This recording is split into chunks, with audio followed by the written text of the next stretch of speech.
Hold on half a I thought you second. was mean. I know you're lucky for having me, but I don't.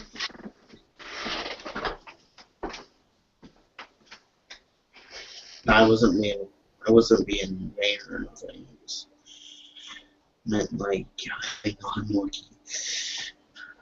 No, I thought you was mean, and I'm lucky to have. I don't. Man,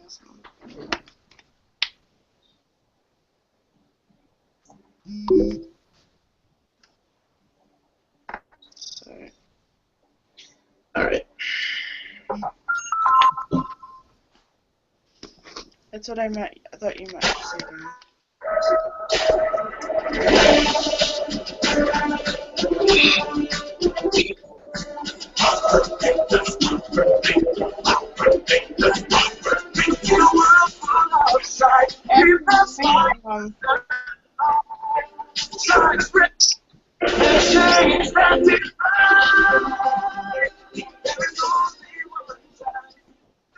Greetings and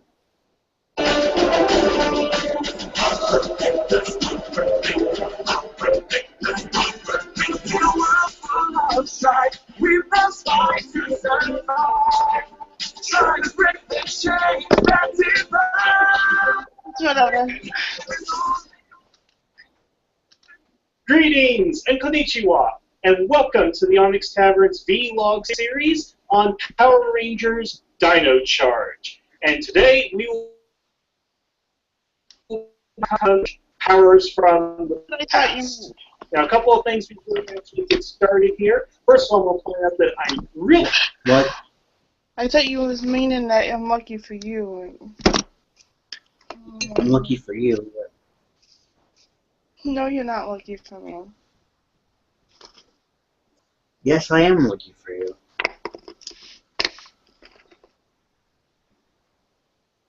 I love you, okay? Love you too. Yes, I am lucky for you. Stop it.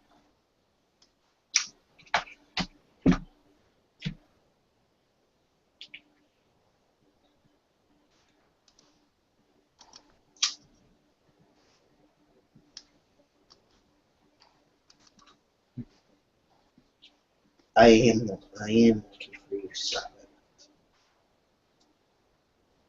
it. I thought that's what you were meaning. The way you said it, I thought you meant me.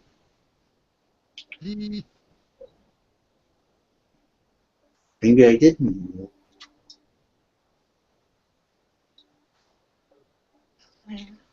I'm lucky for you too, Dan. Alright. I'm lucky for you. Maybe you missed it.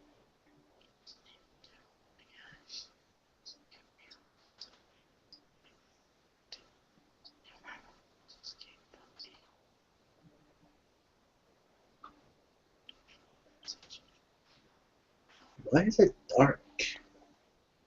On what? Um.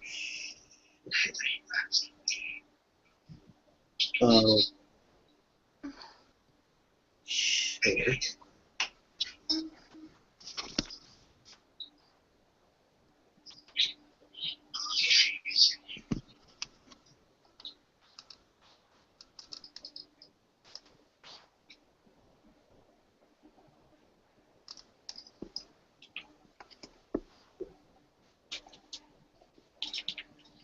Remind me tomorrow to send Rhino all the Power Ranger Dino Charge episodes. Okay. Till now. Because I really do want to get him into the series. Okay. Did I fart? Why? What the hell? Why did you say that? No, I smell like I farted. Oh, okay. I was thinking that you was there on my phone and thinking you was. I don't know.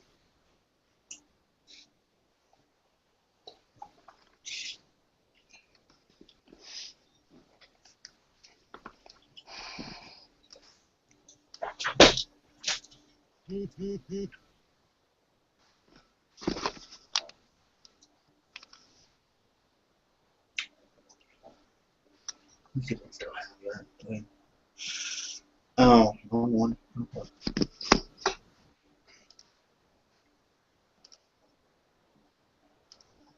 Come on, dude.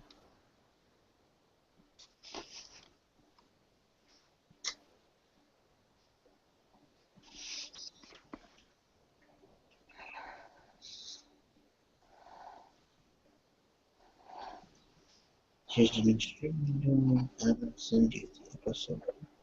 Every episode of every episode of every episode every episode of the show that this audio is talking about is no more. I'll send you every episode. Okay. In fact, I'll just do that now. I'll think about it.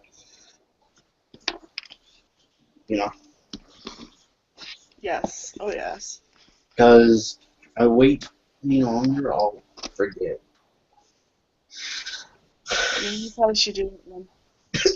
Yeah. Oh, I still gotta send those things too.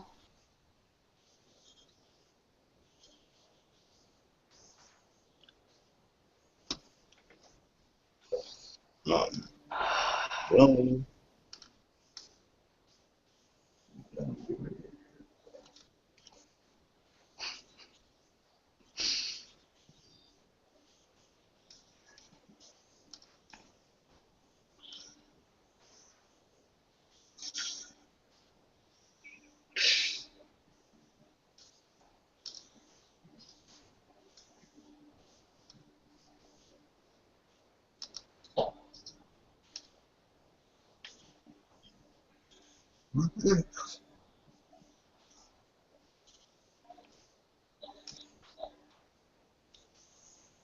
Okay, quick.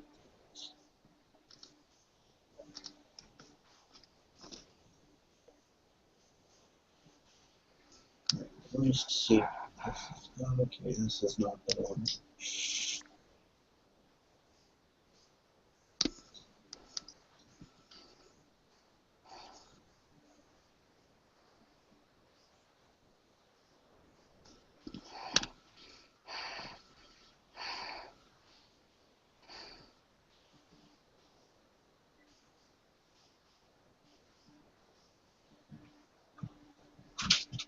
Did you get your paperwork?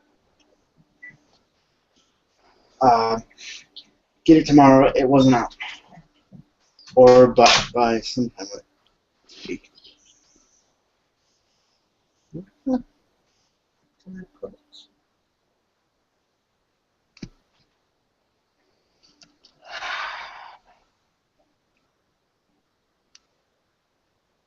No, not really.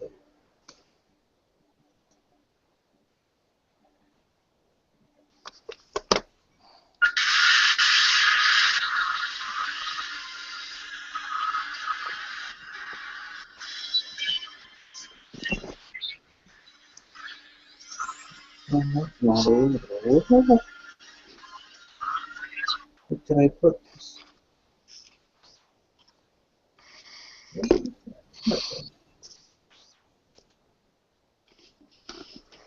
Tagging. Oh, okay. Mention.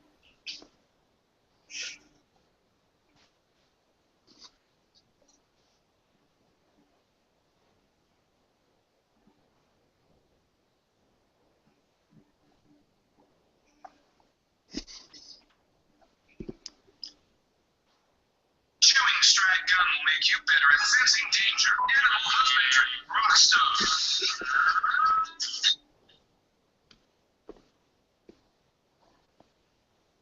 Okay, where the was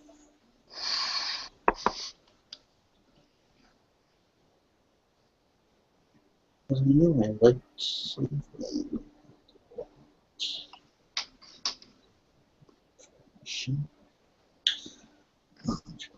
Friction.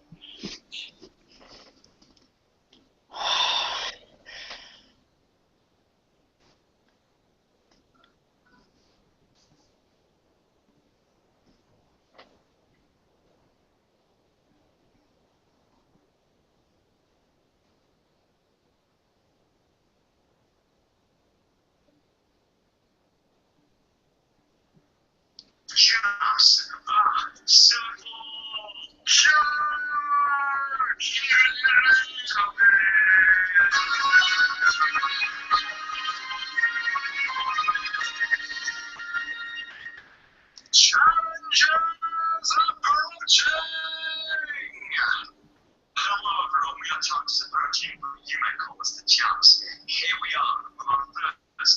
gameplay video, but it's going to be on all the real content. I know when I see sometimes not the best.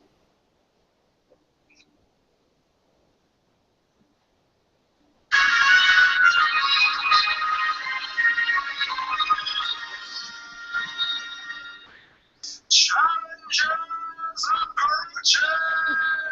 Hello, ladies and gentlemen, and welcome to the next episode of Chat's Play here on Challengers Approaching. I am your host for this video, Trill Mix Blazer, and I am here with 3 other chats. Introduce yourselves from left to right. Well, I mean, the name's on the bottom of the screen, so it's doing my job for me. Who's next? So your name's different to your YouTube name, so but it's all fans. Alright, the Lotus one is the Lotus.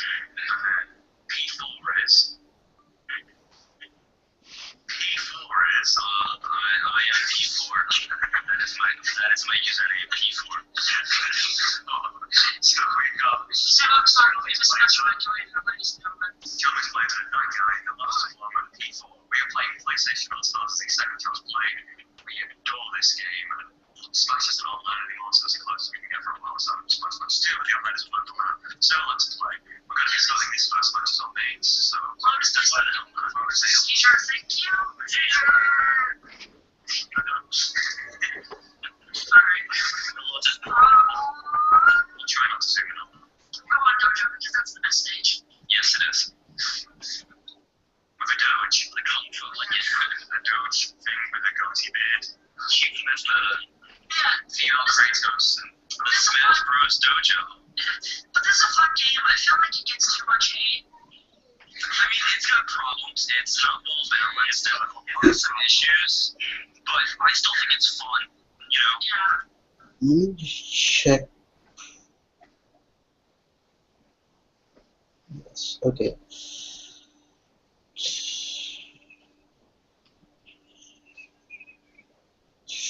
I knew I did that. Some points.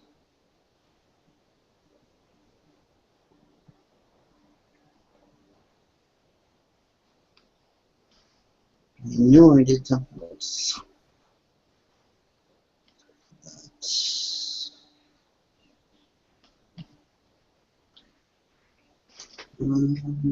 History.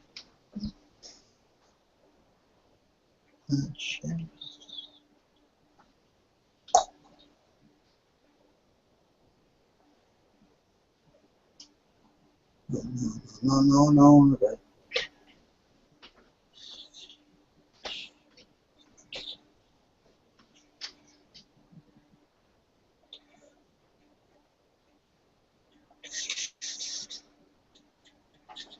Okay.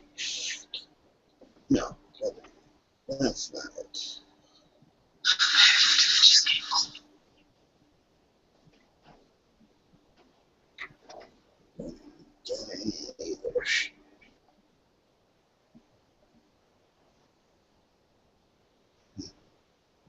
Breakdown.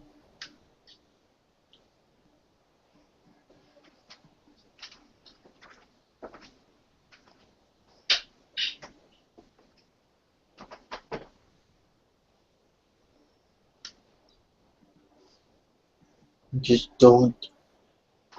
What do they read?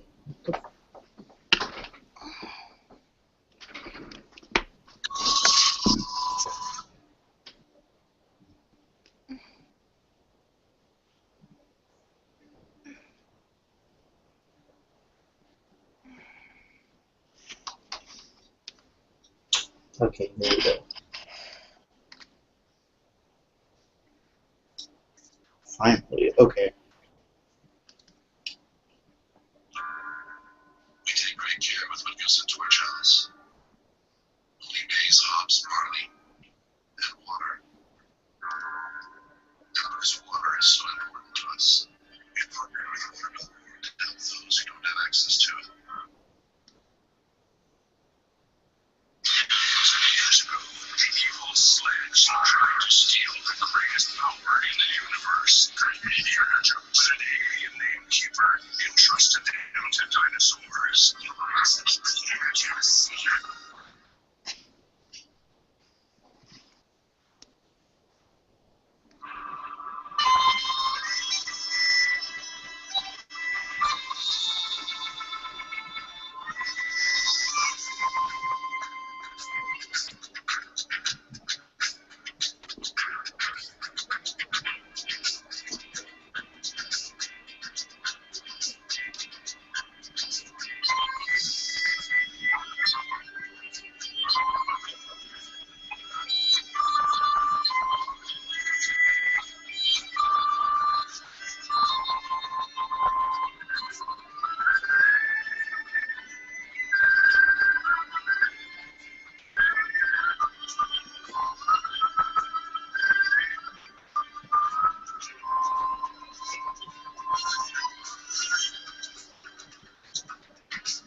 Okay, that's weird. Um,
I'll get it tomorrow or either later in the week. Because once again, they have not done it. So probably I'll get it tomorrow. Are you talking about the whatever you're The looking for? newsletter. The newsletter. Right. Yeah, because if they don't have it out today, maybe they just don't have it out at all right now until tomorrow or something.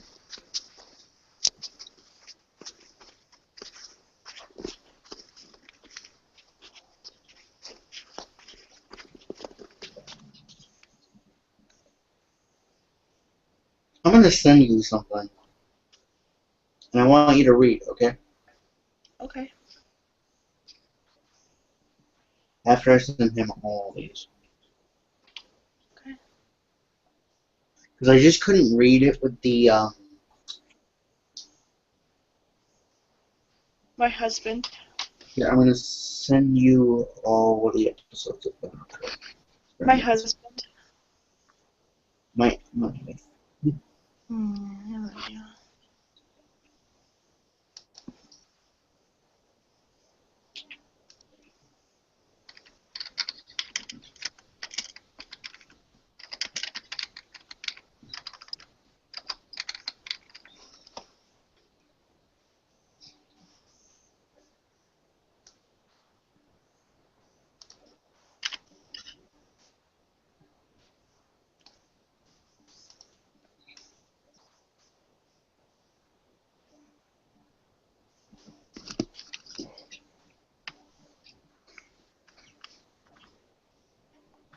But I'm going to send you this.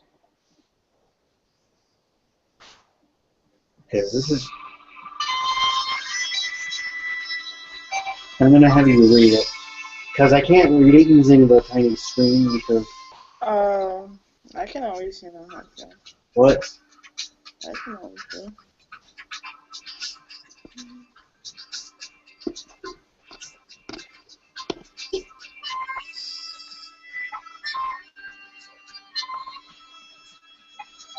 So I need you to help me read it. I can do that. I think I'm reading a big, huge, giant chapter book right now. Well, Or not- you could just read it on your computer. Did you already watch it? You just can't read it? I just can't read it. No, I can't. I hope it's not a, I'm getting flagged for these things. Why are you? Because the other one I used to watch Dino Charge on YouTube got flagged. It did? Yeah. You were watching it? Off here? The other YouTube channel that I used to watch Dino Charge got flagged. Yeah, oh, okay. Oh, okay. I thought you were saying you did. I was like, what? No, I never get flagged. For some strange reason. Because Maybe because you ever see the stuff I do? Yes, and will not do anything. Right? You ever see the stuff I do? For some reason I don't. Well, because maybe they think because you're not homeless. Because you're homeless. You ain't gonna hurt anything. Go ahead and watch it. Yes, Captain America.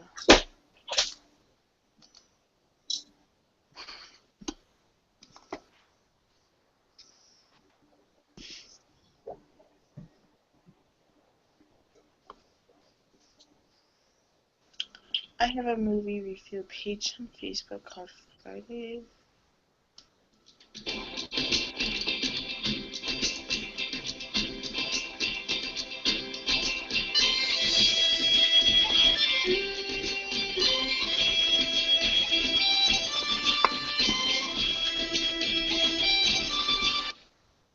Did you want me to read the stuff that they're showing? Yeah, Like this. no.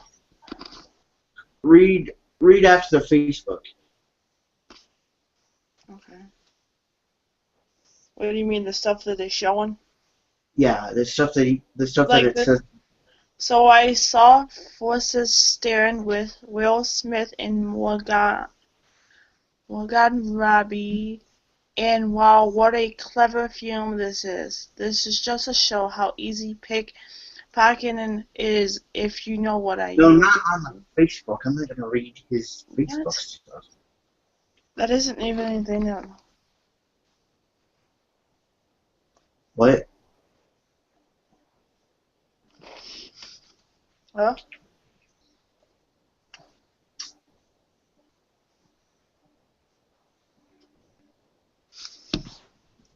Okay.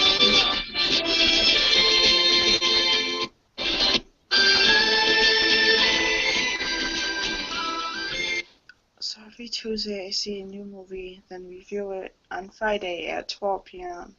It's all spoiler free here are some of the movies I will be reviewing this year. Advantage Age of Ultron, Fast and Furious 7, Terminator, Yanzia, Jurassic World, Trapper, Tycoon, Fantastic Four, and Ant-Man.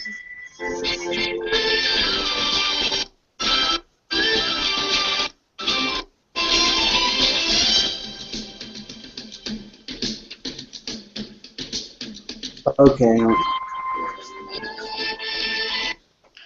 So with that said, I would totally appreciate you all joining my page to help support me on something I'm so passionate about doing, since I have helped all of you so far with uploading Dino Charge episodes every week. And it would be so cool if you guys would help me in return. The link to the page is the describing. Thanks to all my fans. You're the best.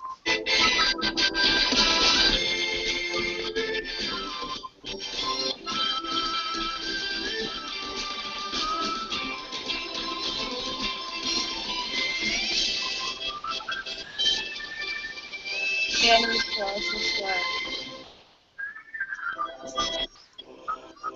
Okay. I'm gonna support it though. Huh? I'm gonna support it though. Yeah.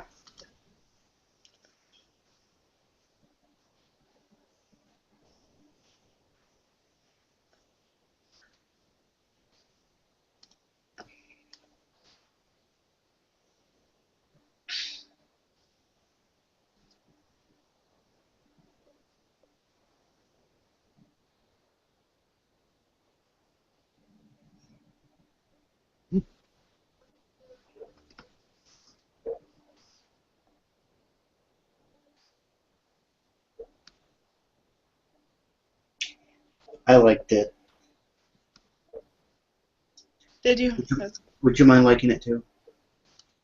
Sure. The fan page on Facebook or? Yeah, the fan page. Okay.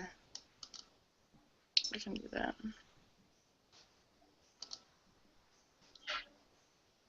I liked it as well. Okay.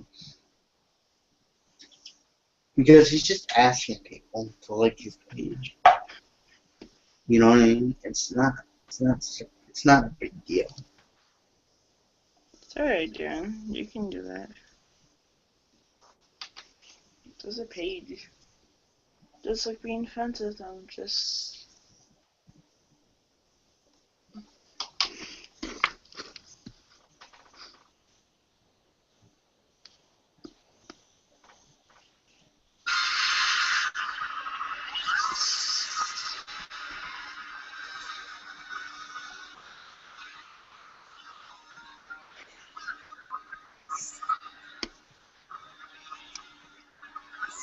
If I was reading stuff off Facebook, I wasn't anything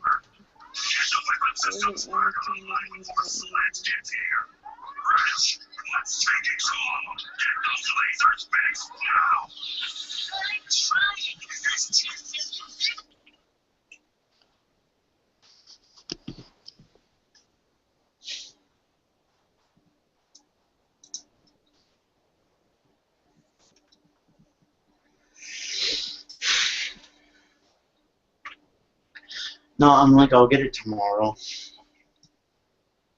Okay. Yeah, 'Cause, you like, can. yeah. Oh, we should do that. Because they take forever. Well, if they don't hit it on today, there's no... how you gonna get it if they don't have it out? So you're gonna have to wait tomorrow no matter what. Because there's no point. You know what I mean? Like...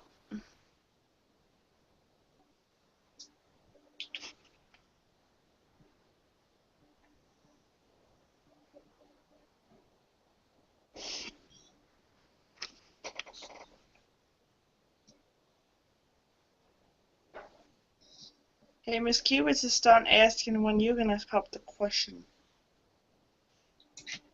Why does everyone... I don't know.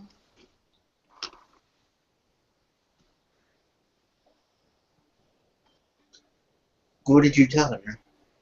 I said it a few years, and he's like, just at all.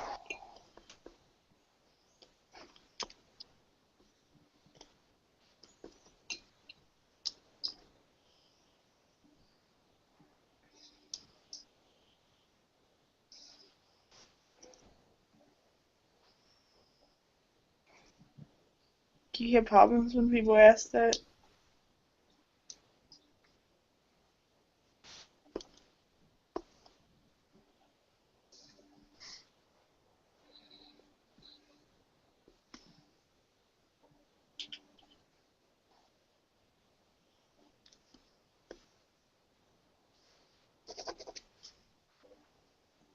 No, not wrong, but still.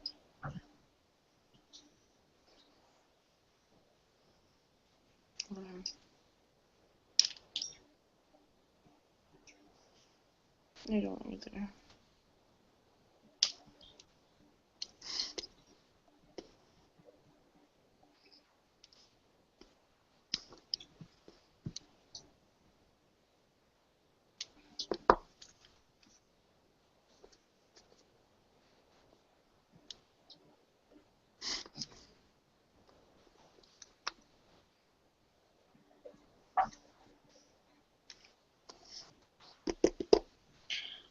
You know what I mean.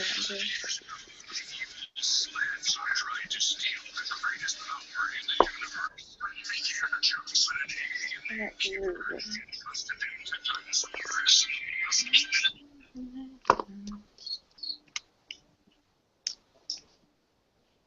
Oops. But here's the thing. They take forever. Like, seriously, like... Oh, I know. I understand. What they should have did is do it like before you have RK at all. Like, you guys take off what, Saturday? Yeah, exactly. They could have did it like Sunday or even one fight Saturday and then find it out Sunday or something. You know, and brought them in. Yeah, but they don't know their schedules. You know what I mean? And then, I don't know. But they should know. So.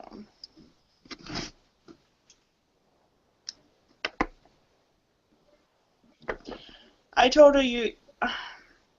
I know you were gonna marry me, so I'm not like worried about it. So. Evil sledge tried to steal the greatest power in the universe.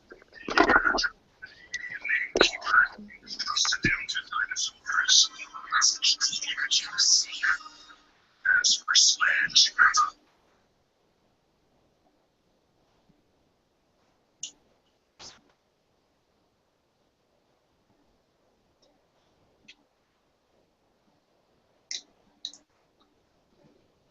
But you know what I mean? Like, really, my grandma's waiting for this to be over.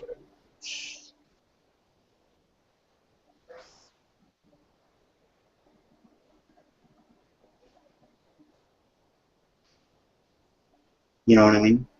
Yes, I do know.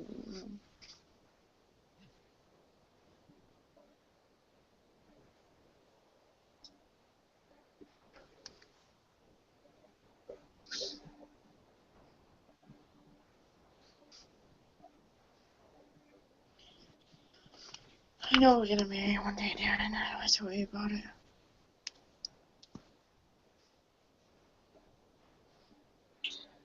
Oh, that's right.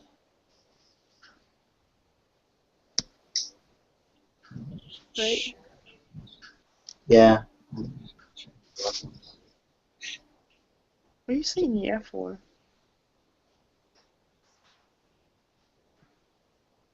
Past and present fusion. Huh? Okay. What? No. Not you. Yeah, that's not me.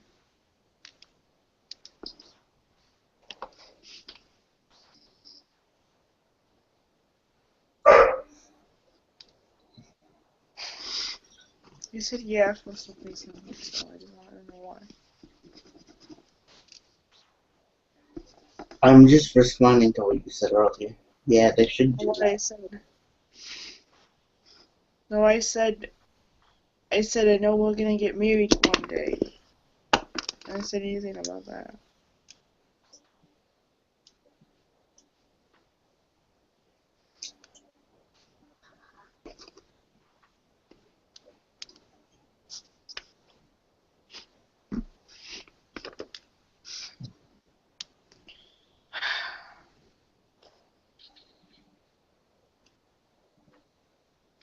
But I didn't respond to that one.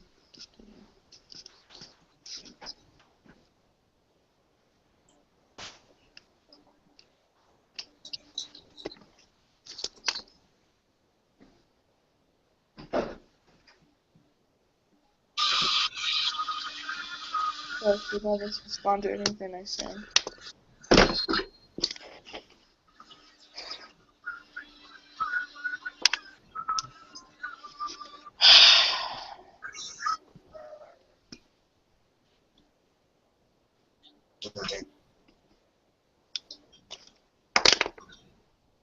Yes, I paid attention to everything you say. I said I know we're gonna get married one day. You didn't listen to me. Yeah, we are gonna get married one day. I know. Just wish you would listen. Like I said, video and all that, you know.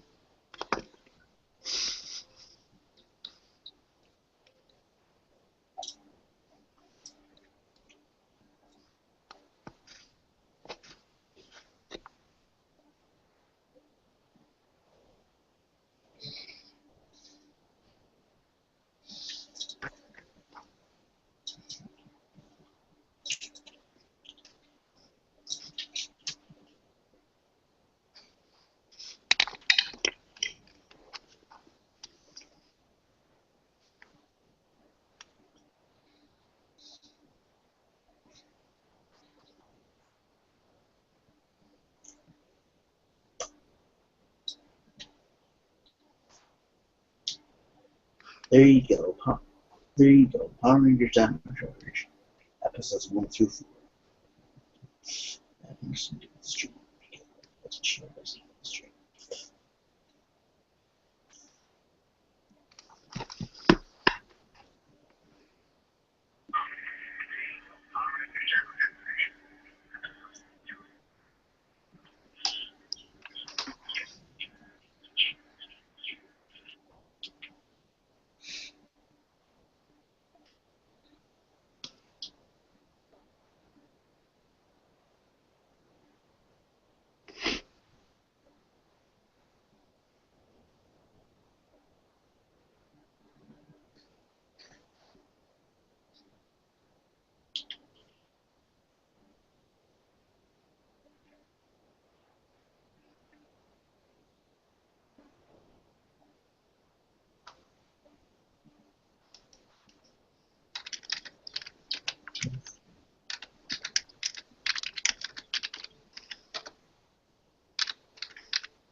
There you go.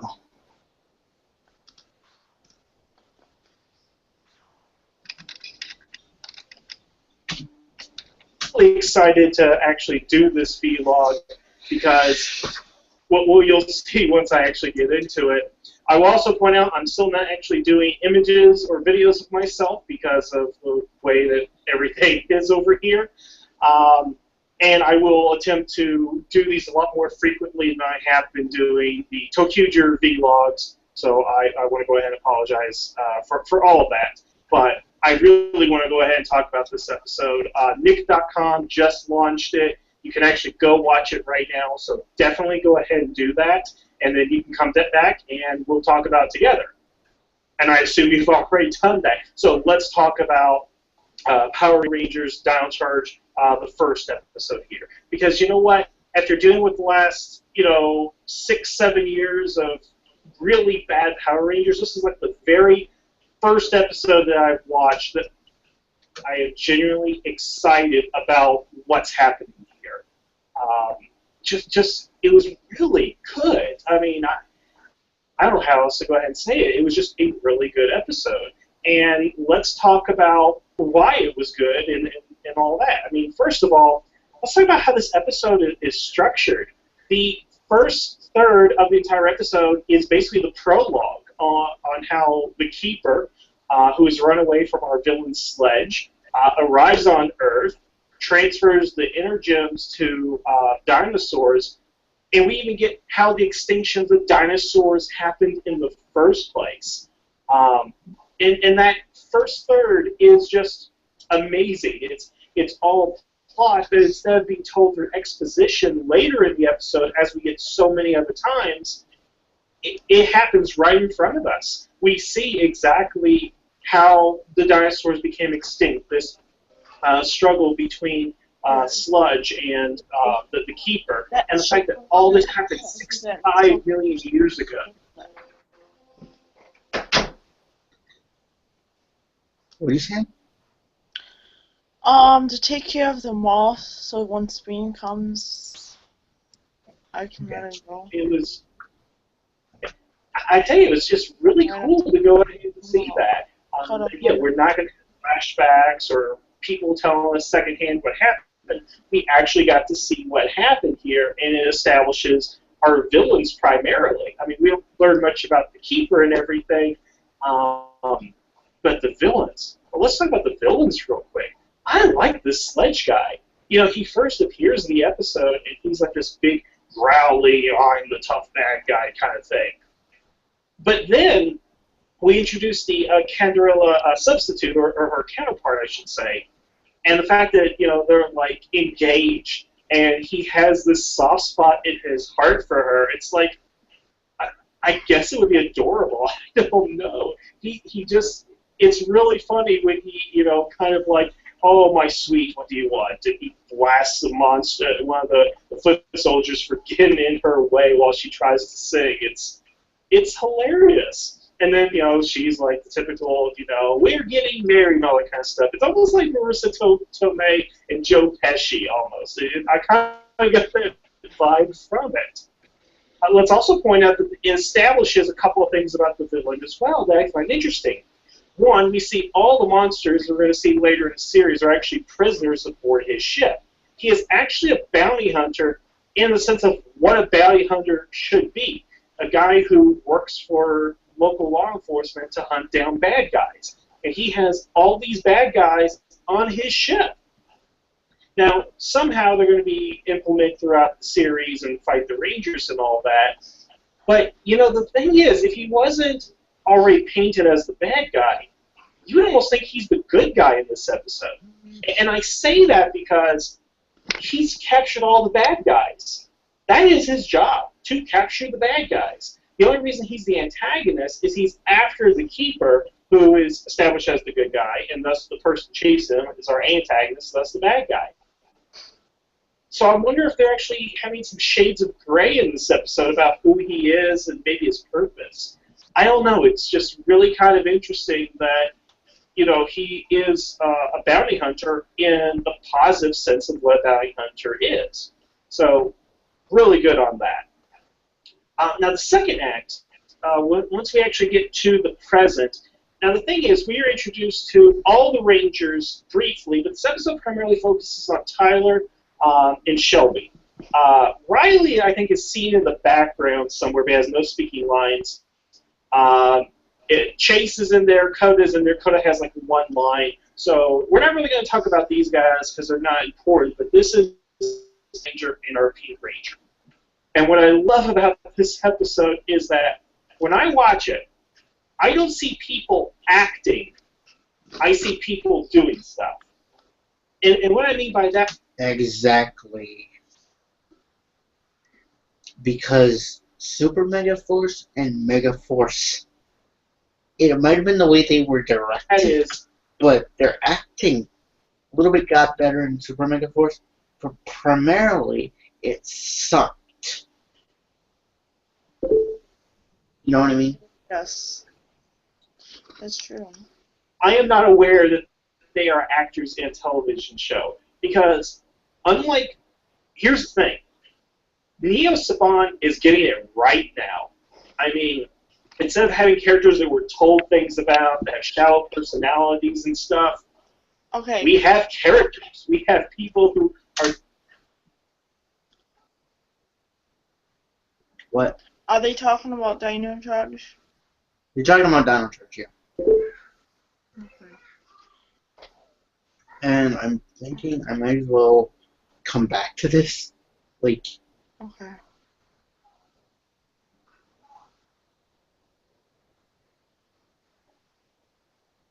genuinely funny, have natural dialogue, and are... you know what I mean?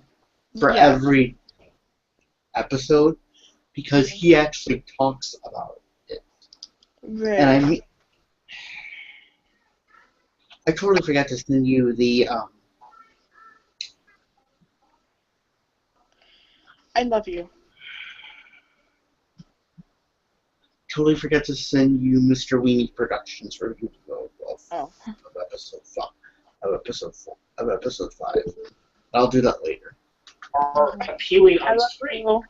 I mean, I love you so much. I love you so much. Shelby, oh my goodness. Shelby is like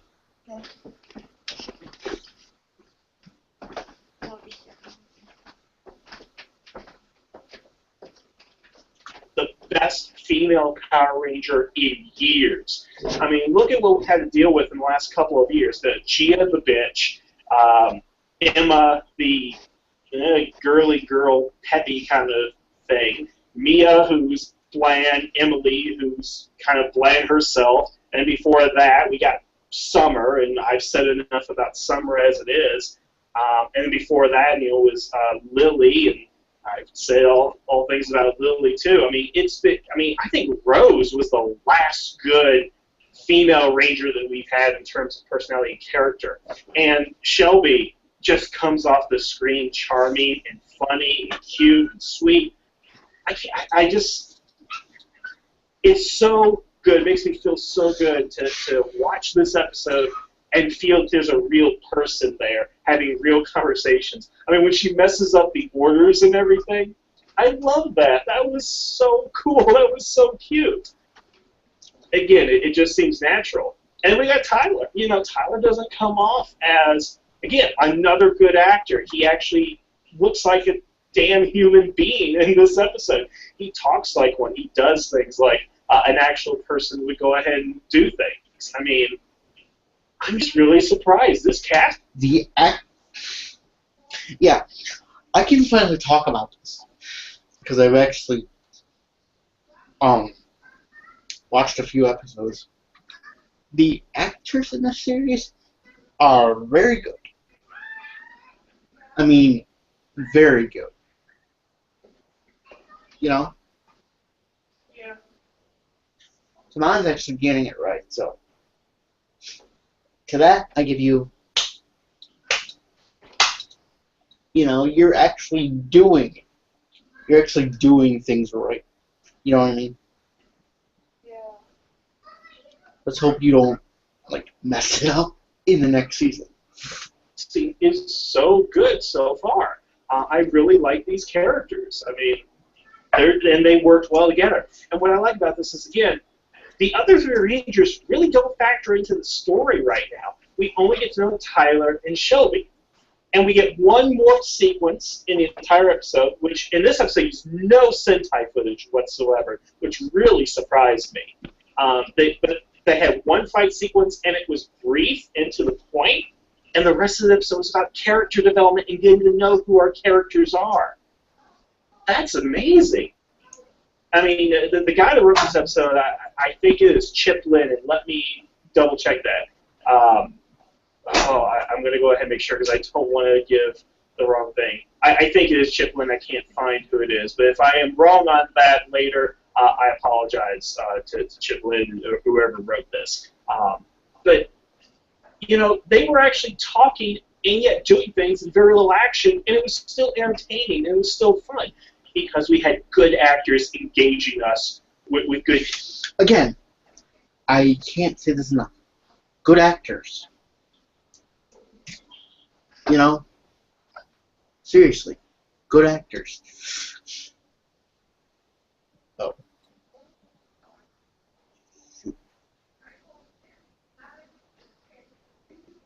Okay.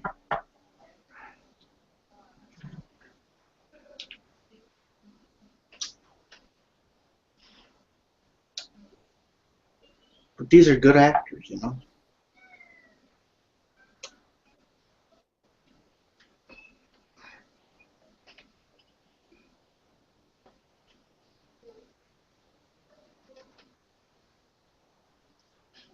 I mean, you're...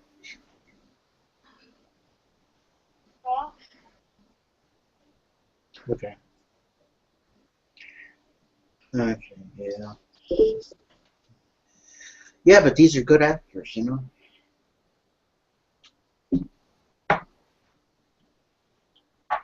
So I'm just like, yeah, these are good actors.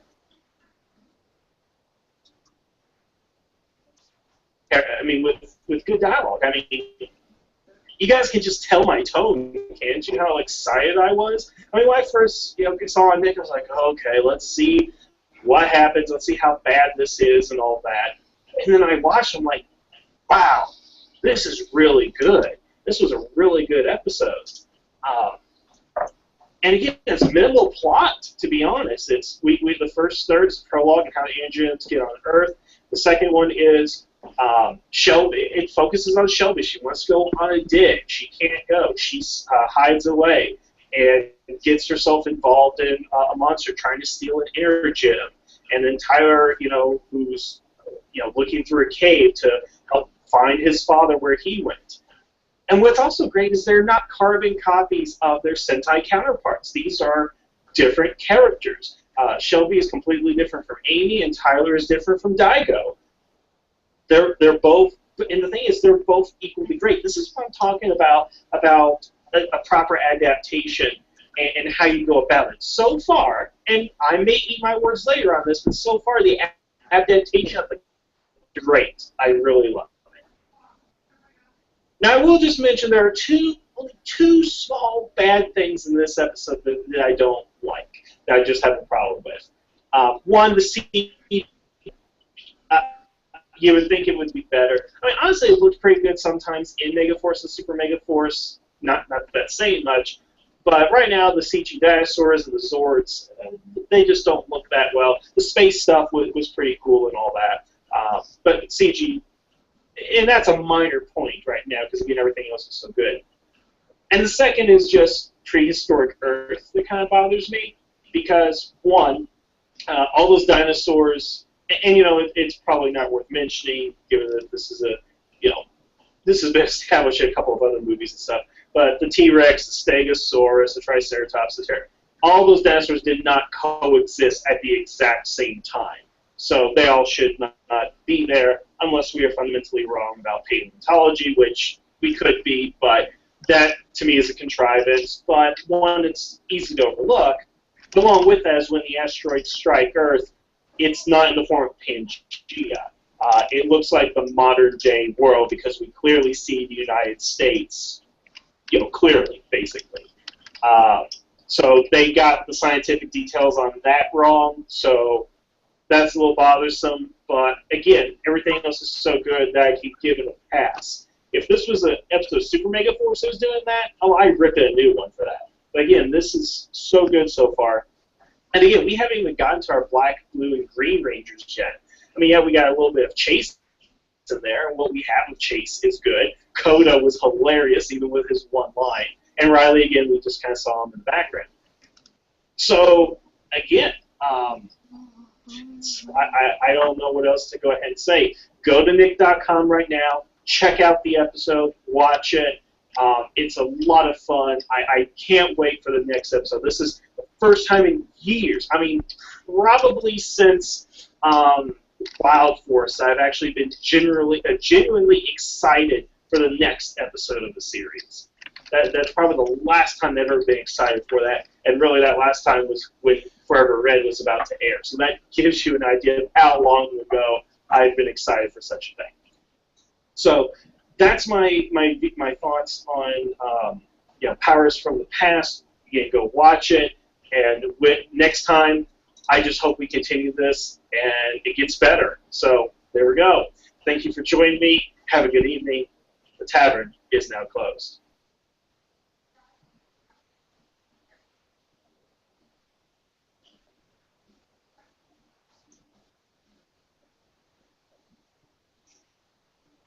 Okay, I'm going to do the vlog for this next episode.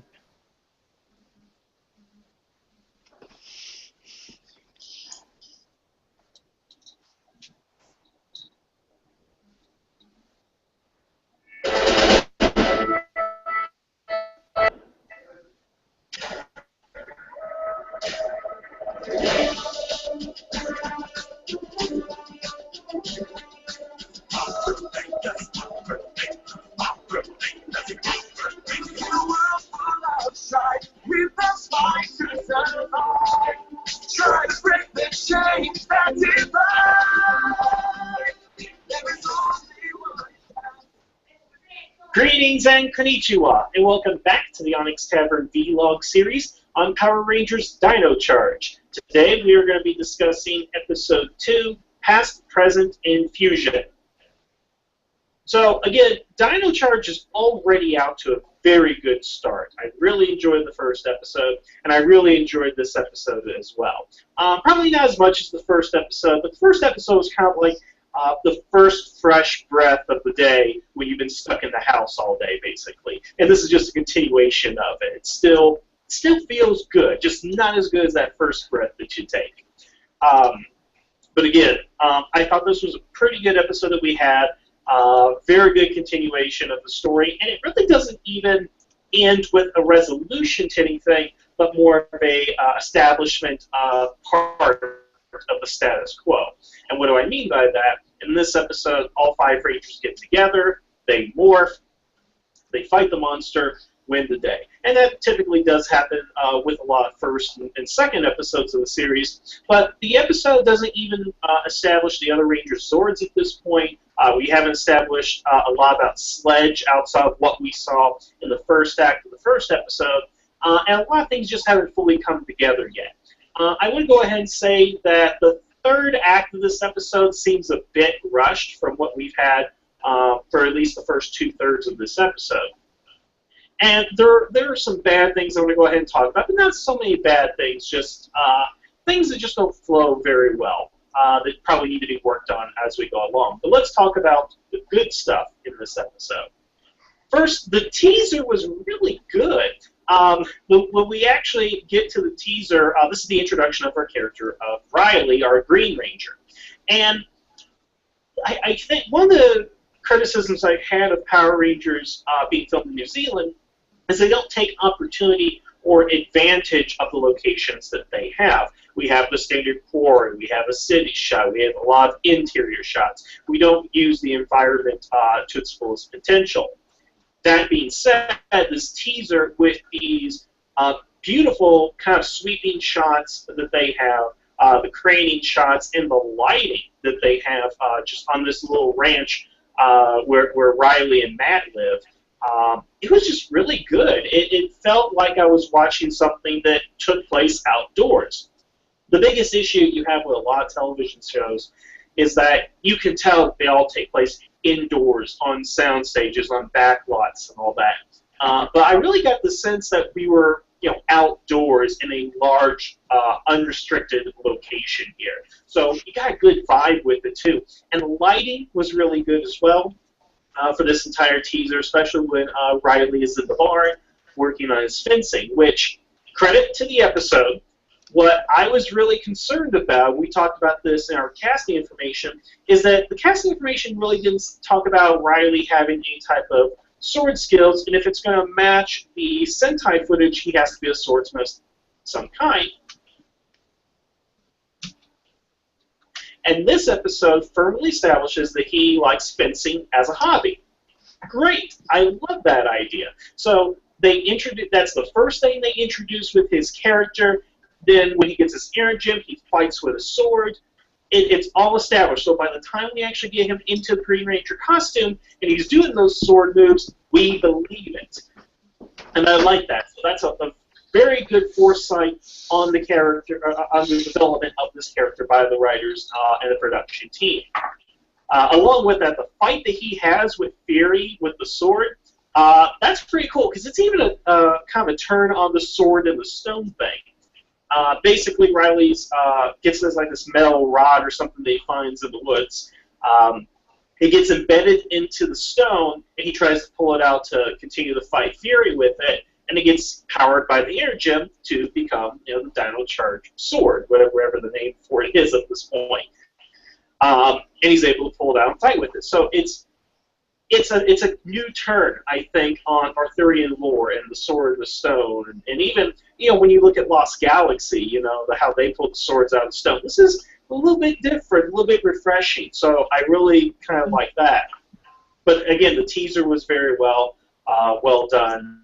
The whole establishment of Riley, we don't know him too much as a character, other than he resents his life on the farm, and it's kind of a Disney princess silent war. It's not overt, but you really kind of get that sense with him.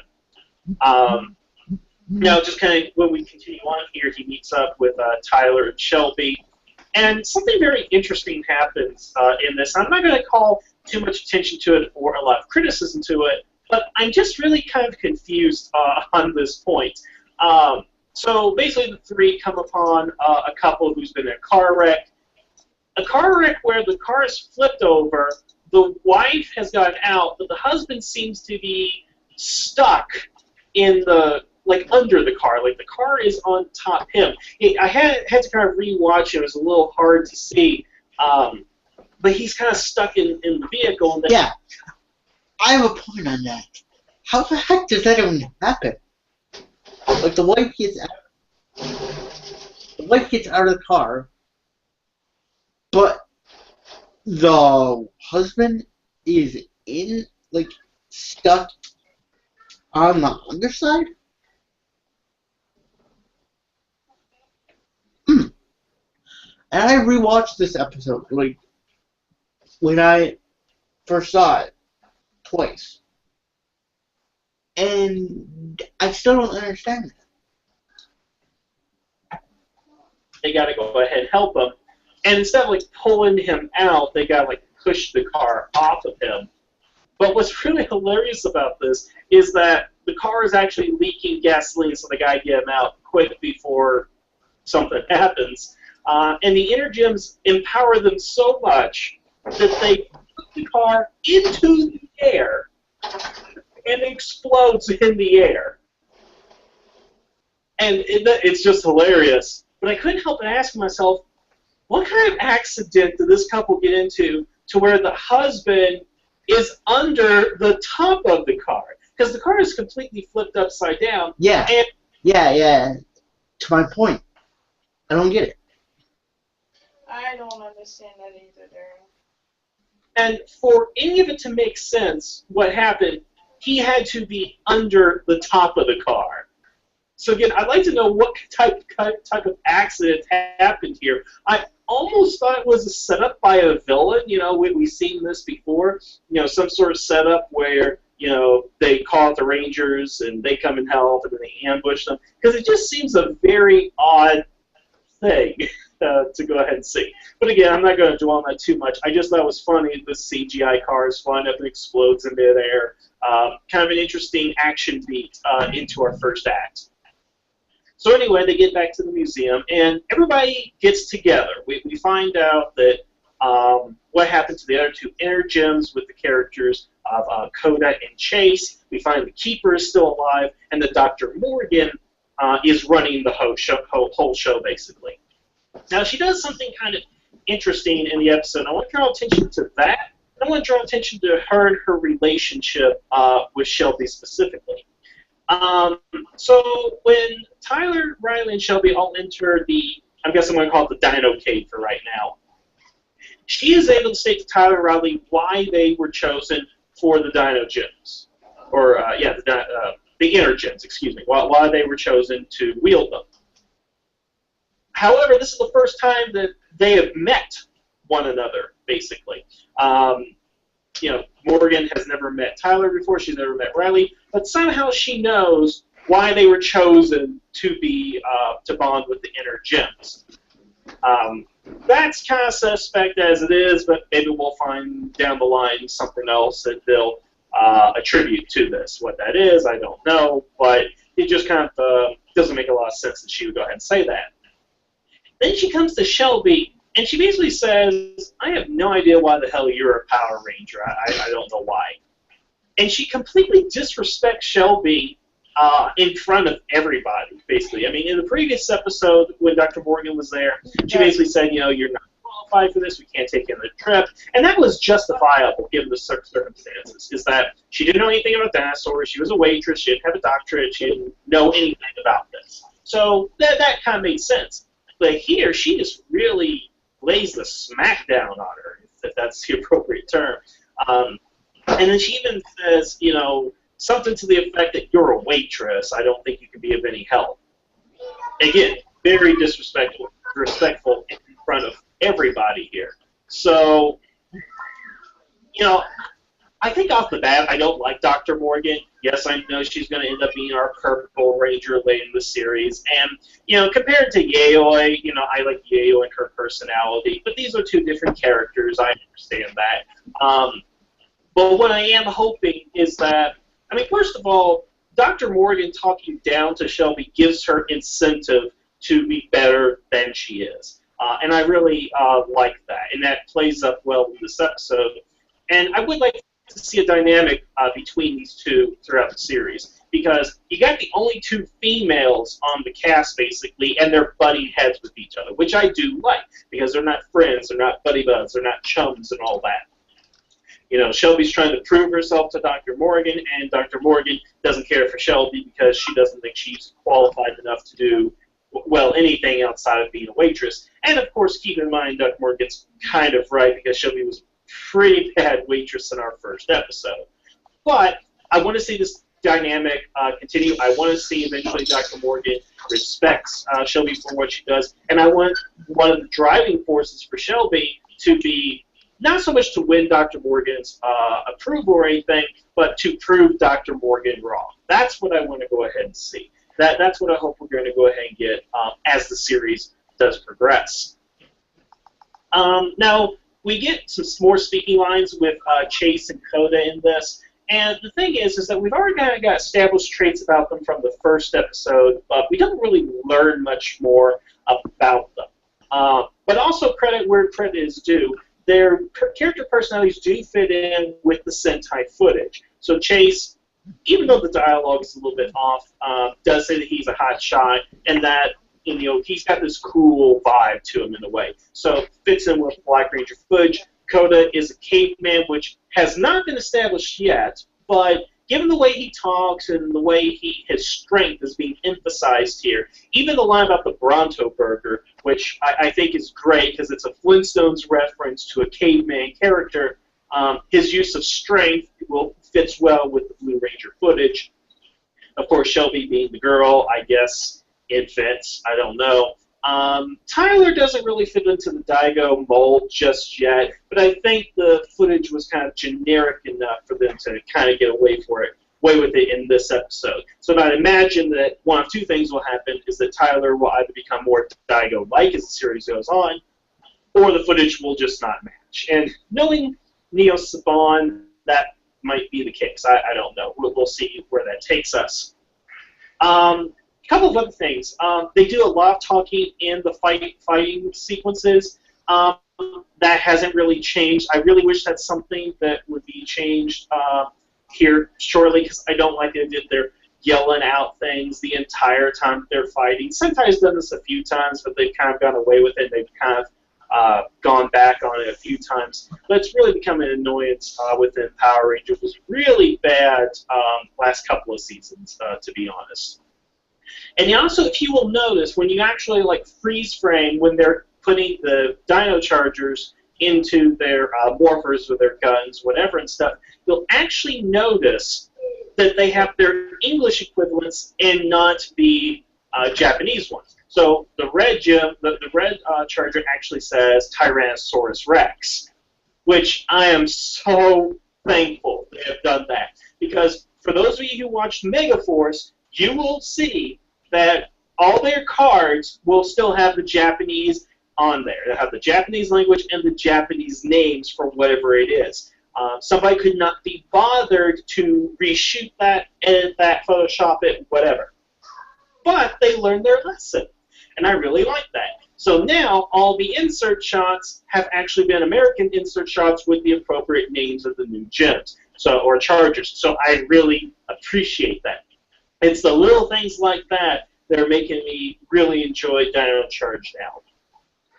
So the episode doesn't necessarily end with a cliffhanger, but a promise of what to come, where we have Sledge, who seems like he's going to be using the inmates to do his fighting for him. What's motivating him to do this, to go back on being a bounty hunter, we don't know, but we will go ahead and find out in short order, of course. But that's all I really have about the episode. It was really good. I enjoyed it, had a lot of fun, and I can't wait to see the next one. So, guys, I want to thank you all for listening. Come back for episode 3. But until then, have a good night, and the tavern is now closed.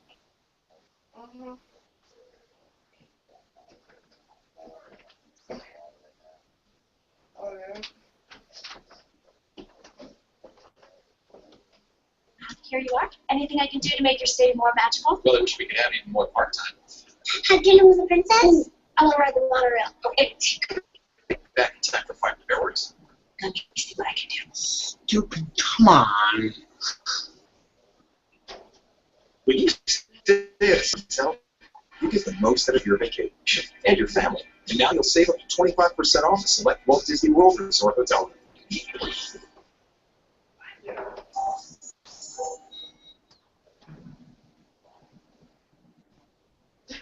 Really stupid? Come on. Okay.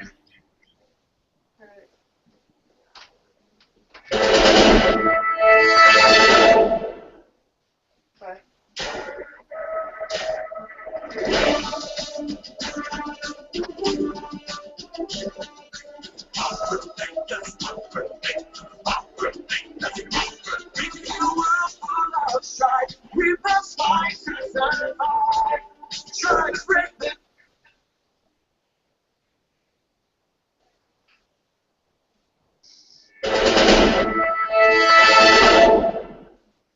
Is everything okay in here?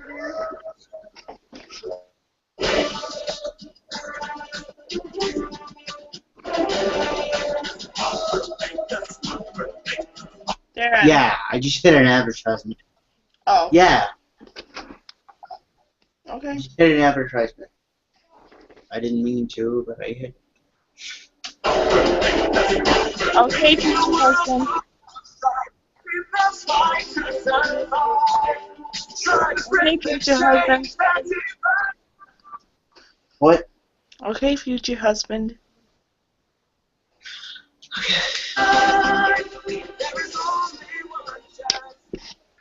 Greetings and konnichiwa, and welcome back to the Onyx Tavern vlog series on Power Rangers Dino Charge. Today we will be covering Episode 3, A Fool's Hour.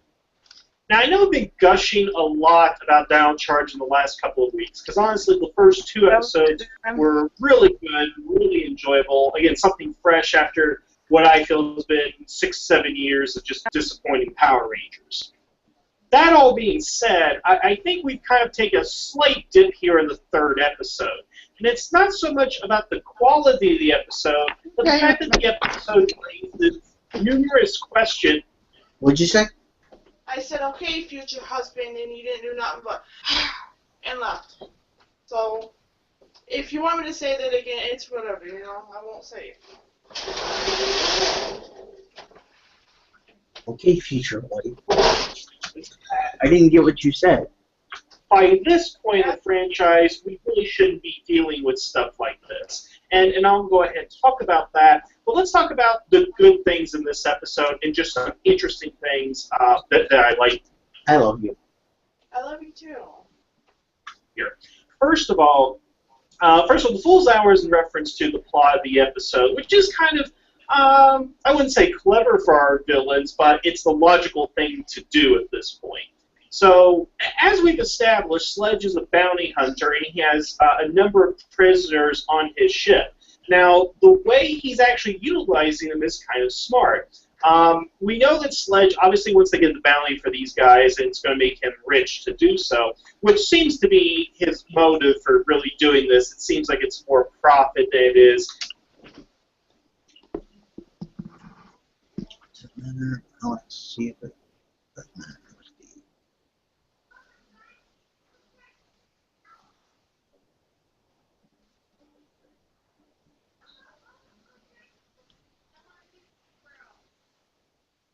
Say justice. But the Energem's given him unlimited power. You know, that's obviously his end game here. So what he decides to do is when one of them begins to escape, he's like, I tell you what, I'll let you go and take you anywhere you want, give you safe passage if you bring the Energem back, to which the villain agrees to that. So that, to me, is kind of a clever way of doing this, that he's so desperate that he wants to capture these guys that, heck, I'm just going to go ahead and let these guys go free, whoever is able to go ahead and bring it back. So again, I like... Let me call Corey. Okay. Because I think she's off the phone.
Hello.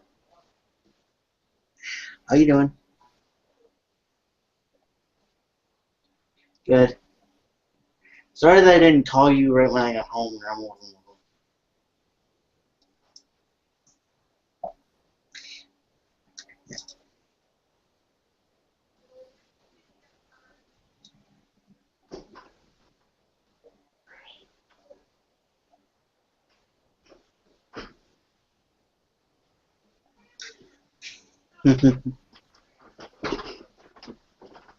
We got rolling in the morning now, and I will tell you my plans.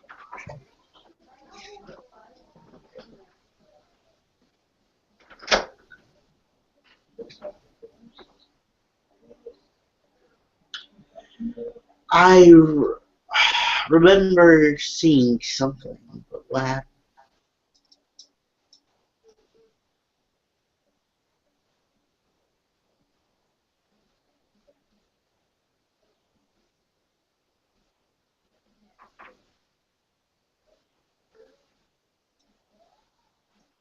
Oh my God, really?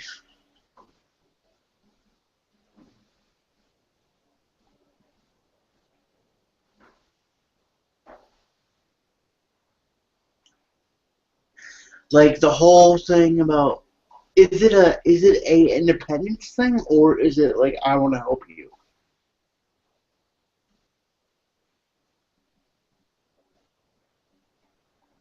Because I saw that and I'm like, what happened?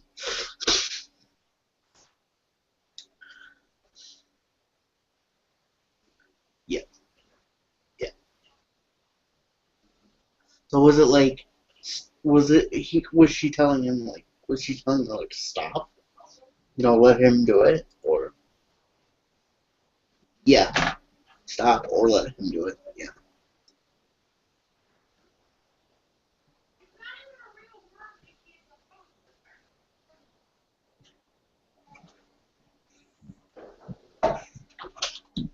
Hey, Hi, Grandpa.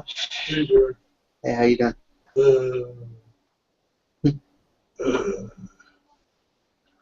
Why are you talking like a caveman? Now I keep No, you are not. Okay, I'll see you later. Sorry, Grandpa just came in. eating them both, that's right. No, tomorrow. Yeah. But like, yeah, she shouldn't do that. Oh, Marie, his roommate. what about her? He made Stacy cry because he wanted to help. She wanted to help Corey out. She made Stacy cry. So? Don't do that. If someone wants to help you, you should be the one to say. It's only a TV show. They're acting. They're not real. No, not the thing that we're watching. I'm talking to Corey. Oh, why am I thinking you're talking to me? Corey's roommate made Stacy cry because Stacy wanted to help Corey out with his jacket or whatever the heck have you, and Marie wouldn't have it. Oh.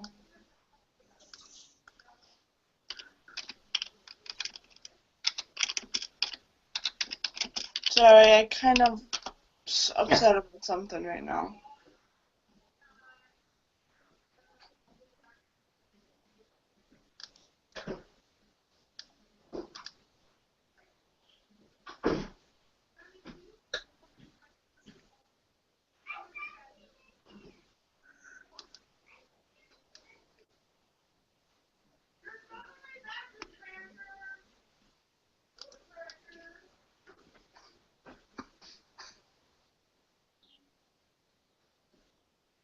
Did she eventually tell you what happened?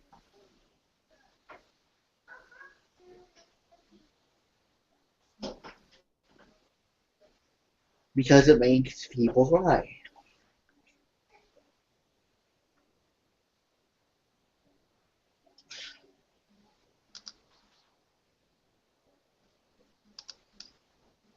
What?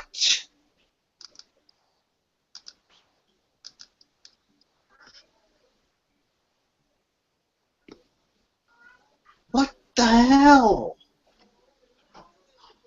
Okay, that is wrong. Because, oh my God, so many things should be, thought about, you and her, and I'm like, okay, that's wrong. That's wrong. That's wrong. The staff needs to tell her to back. Okay, you are roommates. I get that.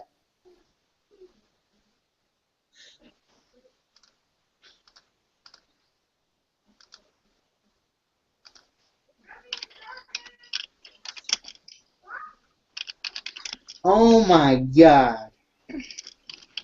Oh my God. Okay. What's happening? I'll tell you later. Yeah. Let me see. Okay. Here's the deal. Why did you tell him that you love him? Because we have a brotherly relationship, kind of thing. Oh, Yeah. okay. Okay, what's going on? Okay. It's not enough that you don't want to help. It's not enough that you want to help him. But apparently, Marie tried to phone him in the bathroom. Why? I don't know. To help him? But whatever that is, things can be thought about. You know, seriously. The staff needs to be told about her. Okay, who's Marie? Have I met- Marie is Corey's next door neighbor. Okay, does she go to arcade with you guys? I'm guessing she does. Yes, she does. Why is she... Okay. Does she like Corey? No, but I don't know. Why does It's she... like That's weird. that's. I think it's a help kind of thing. Does she have a disability? Yes. Oh, okay. More likely, yeah. I think it's a help kind of thing. She wants to help her to, you know. But in the bathroom, no. Oh my, you know. And the fact that she made Stacy cry, you can't do that. Now, why does she make Stacy cry? Okay. Apparently, Stacy wanted to help Corey, and Marie wasn't having that. So she told Corey. So she apparently told Stacy to stop, and Stacy, you know, got crying. So,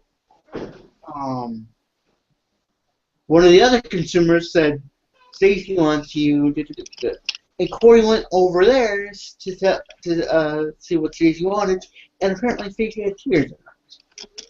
Aw.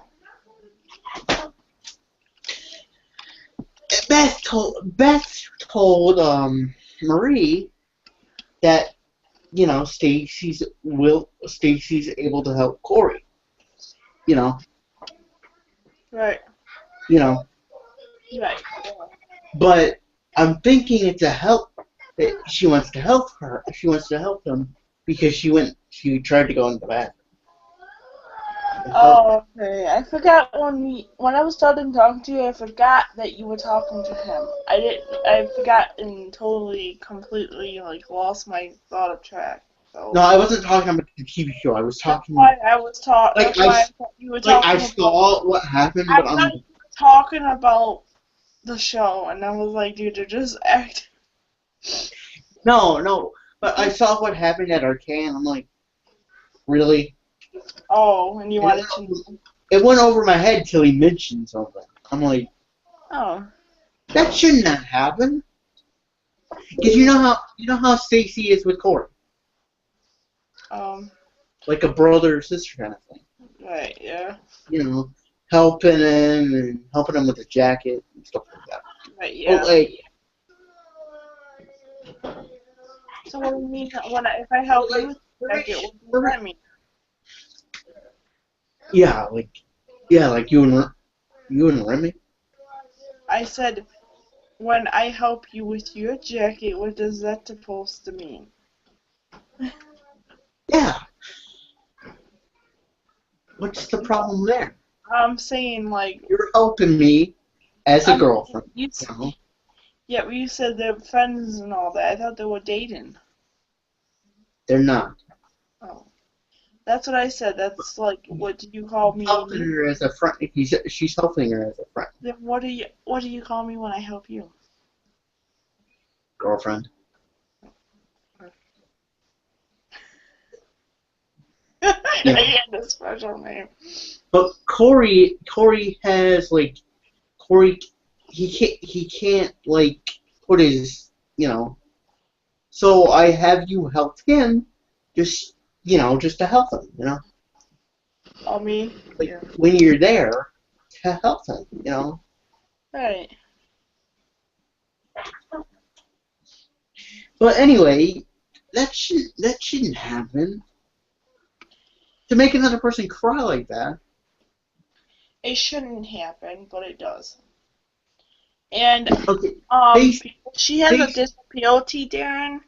She wants to help. She don't want no one else to help. So what she did is because of this, when she's slow like that, she's gonna want to help. So if she kind of goes and like, I want to help, you can step away. Do. yeah. How can we establish? But I'm still late. No, that should not happen.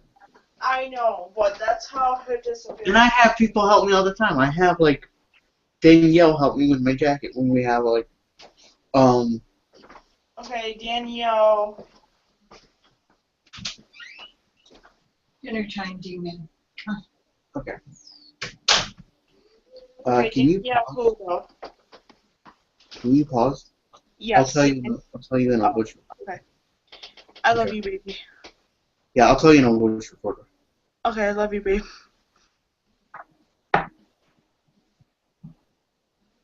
Love you, baby. Love you too, baby. And send me voice recorders and stuff. Voice messages.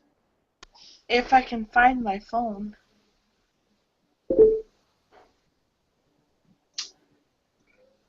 Here, I'll send you a voice message now. If it goes off, like the ding. I had it 2 minutes ago. Where did it go? You know what? It could be out in the kitchen. I'll mute myself. I'll wait here waiting for you. I'm kind of gonna try to feed this moth. But, Okay, your phone. But I'm gonna go get my phone. And listen to it when you get it. Okay, but seriously, mute yourself.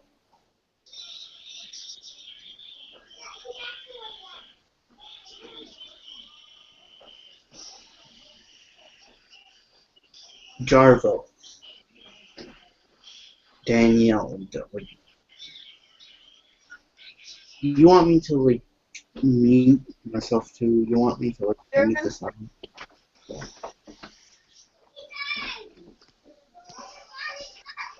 Did you do it? What? Did you? I'm waiting for you to mute yourself before I go, so I don't want to. Oh, here. I'll mute myself. Do it so I know where my phone's at.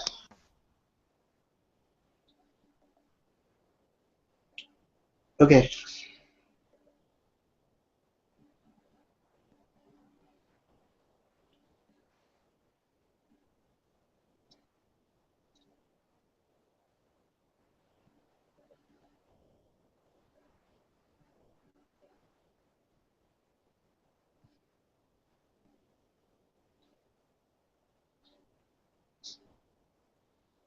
Did that help at all? Tell me when I come back. Anyway, Danielle Jarvo, that's what I was talking about.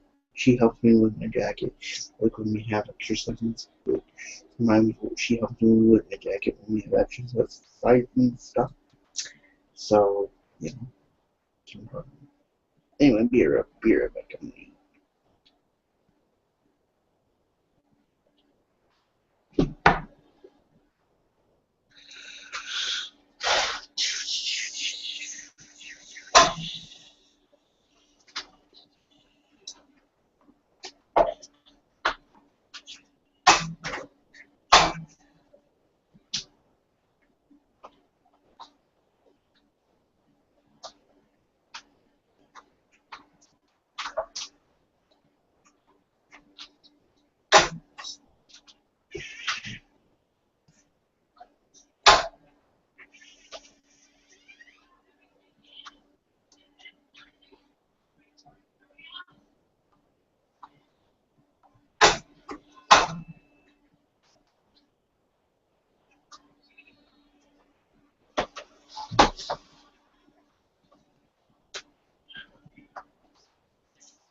want to come and sit.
Hey, what's up?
Thank you. Thank you.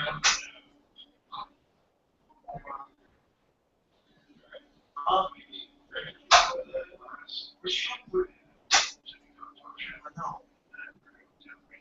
For some reason, the start,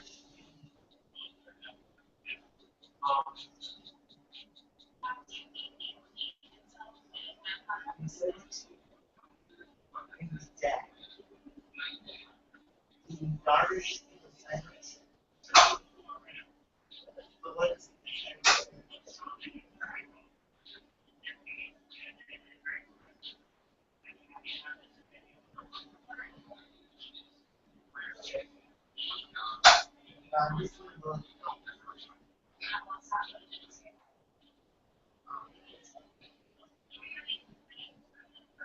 no, I like the horseradish. The lettuce. Yeah. I don't know what it is. But maybe I can sense that it's not really done well or something like that. It's okay.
tackle hat for Danielle, the one that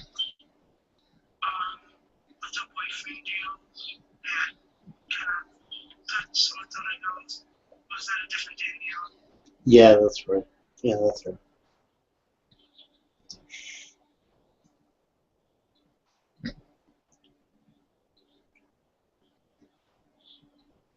Suicide tackle hat for Danielle, the one that with the boyfriend deal that kind of cut swords on her nose. Was that a different Danielle? Are you there, Darren, or did you mute me? I'm here. Oh. So you didn't mute me then? You like her, don't you? You like her as a friend, Darren? Remind you of that when I was a baby.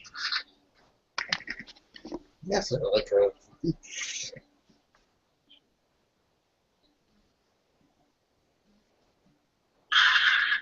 Dude, I went on my head call, and my phone was on the shelf the whole time. Do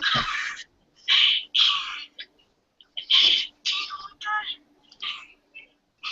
I put it on my phone, and it just cut off the whole time. It was sitting right on the shelf the whole time.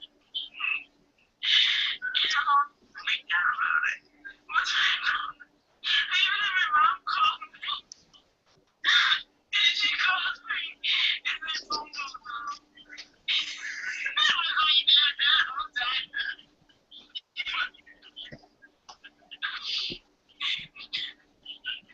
Oh, give me a moment. You like her as a friend, Darren? You know that. What else can you do? Dude, I went on my head call, and my phone. Why do you keep playing that? Or am I copying what I'm saying? Because I keep forgetting that I'm talking about. Do you know what that? I put it on my phone, and it's been cut off the whole time. It was sitting right on the shelf the whole time. And I'm all freaked out about it. What's going on? I even had my mom call me. And she calls me, and then phone goes off. I was like, that whole time.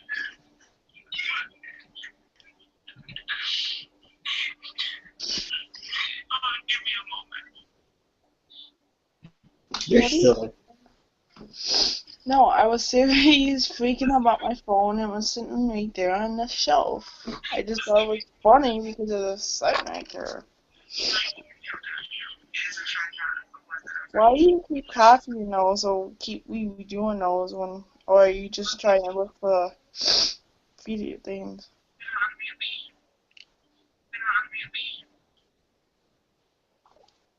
What?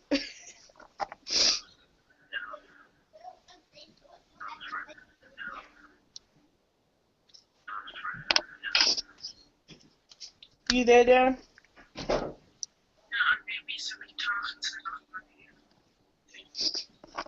I love you. Can you hear me?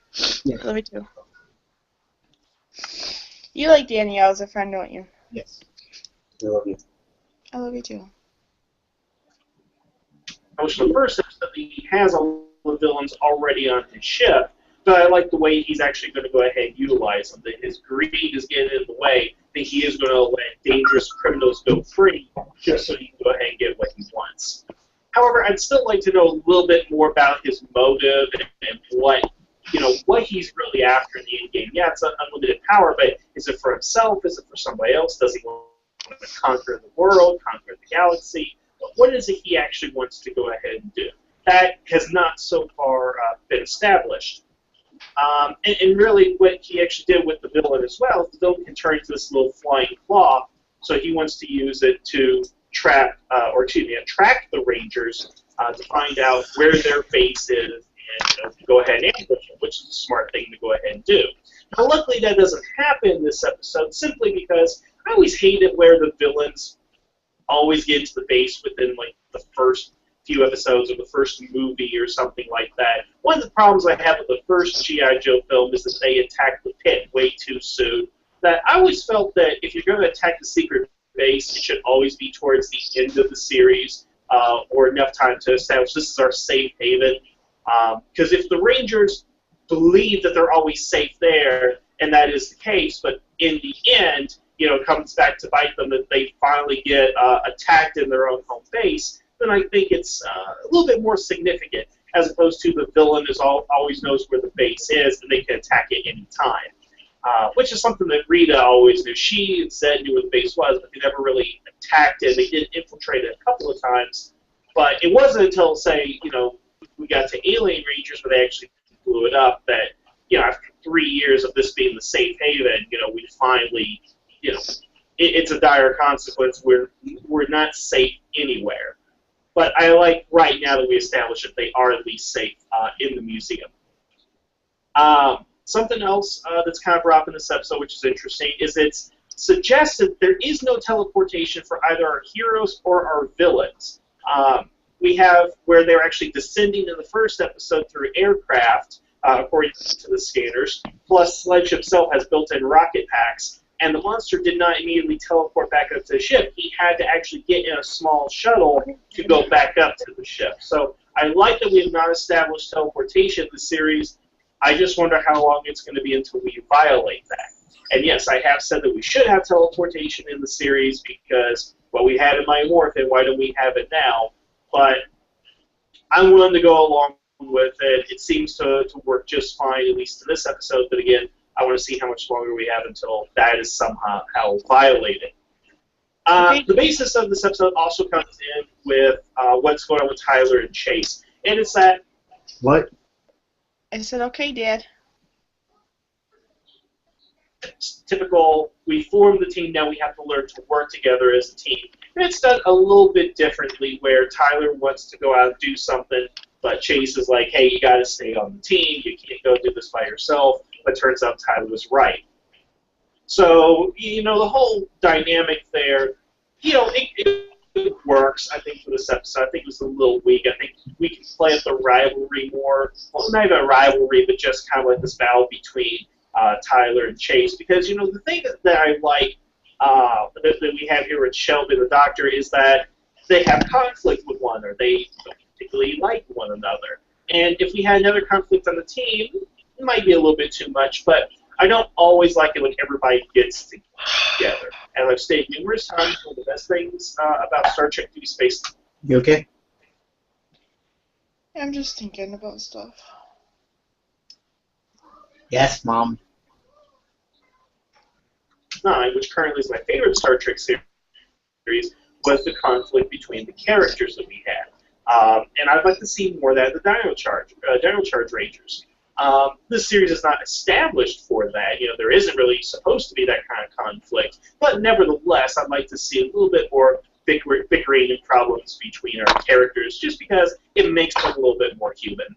And I think it does make Tyler and Chase human in this sense. I just wish kind of more was done with it, because this is more of a plot and action heavy as opposed to any type of story. So that's kind of what we're dealing with here. Some nice touches were placed in the episode, as I'm sure everybody knows by now. Both Chase and Koda were humming the Kyrie theme at various times within the episode.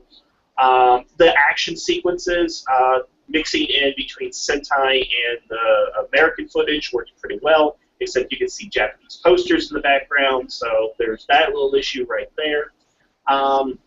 We have more of Riley practicing his swordsmanship, so I like it's a continuing thing that he is continuing with this, and he is going to try and get better at it. We've had the introduction of Dino Steel in here.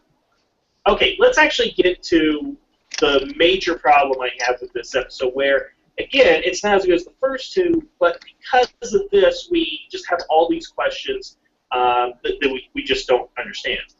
So, first of all, I also want to point out that all three episodes so far have been written by Chip Litt, who, by the way, is actually Judd Litt, who wrote several really good episodes throughout his run on Power Rangers. He had some stinkers here and there, shell-shocked and whatnot, but for the most part, he's a very consistent writer and has been very good, which is why when I look at the problems about to mention here, he should know better.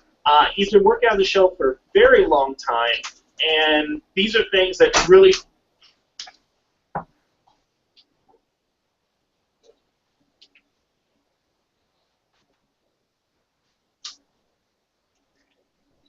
Yes, I know you said that. What? What? I just want you to be happy. Yes, I am happy. Should have been hammered out early on in the process. And what do I mean by that? Well, we learned some new things in this episode. We find out that when you are bonded to an energem, you stop aging. You essentially become immortal. And we established that with Coda, who found his down gem, and I believe she said 100,000 years ago. I could be wrong, but I think she said 100,000 years ago when he was a caveman. He bonded to it, and thus he stopped aging. He literally became immortal. And again, we established that he was a caveman this episode. And Shelby even asks, so I'm going to be 18 forever? And the Doctor replies, yeah, that's what's going to go ahead and happen. So the question that has to be asked is, what has Coda been doing for 100,000 years, exactly? What has he been doing? Because it seems to me that Coda has just woken up. He's just been unfrozen, basically. Let's use that term. Because the way that Coda acts, the way that he talks, the way he doesn't understand things, he doesn't understand what a hunch is. He has no concept of time because he literally asks, how long is an hour? He still lives in a cave where he does paintings. He is not fully acclimated to present-day life. He can speak English, but, he speaks English the same way that I speak Japanese, in fragments and short sentences. Again, it looks like he was just unfrozen yesterday. But if he's been around for 100,000 years, what has he been doing? Was it that he found the air gem and got frozen in a block of ice or carbonite or went through a time portal or whatever?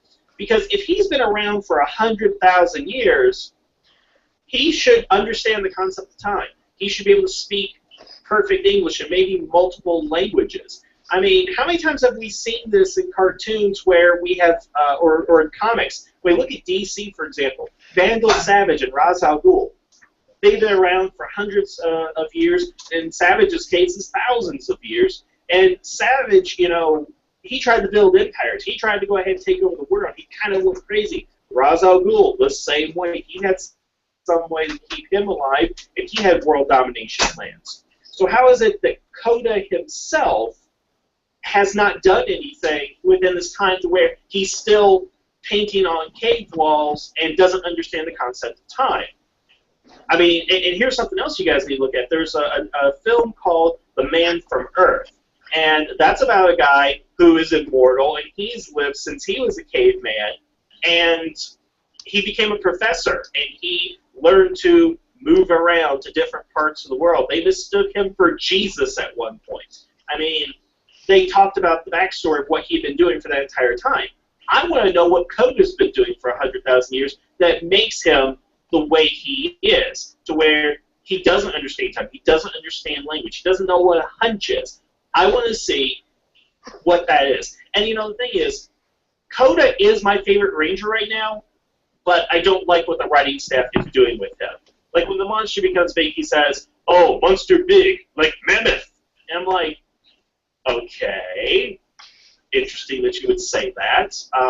They just put words in his mouth that don't seem to fit. So they really didn't develop this character fully. But it also makes me wonder what everybody else has been doing, because we know for a fact that the first episode took place 65 million years ago. In that entire time, we've had the Keeper, we've had Fury, and we had Sledge and his crew. Let's first start with the Keeper. It seems to me that the Keeper has been preserved in the same way that Fry's dog Seymour was in Futurama, flash fossilization. because we see a cloud of smoke hit him. So I could believe that he was fossilized and maybe cloned or revived at some point. But the episode really makes the Keeper enigmatic. You know, he's not always around. He comes in to give a speech and then suddenly disappears.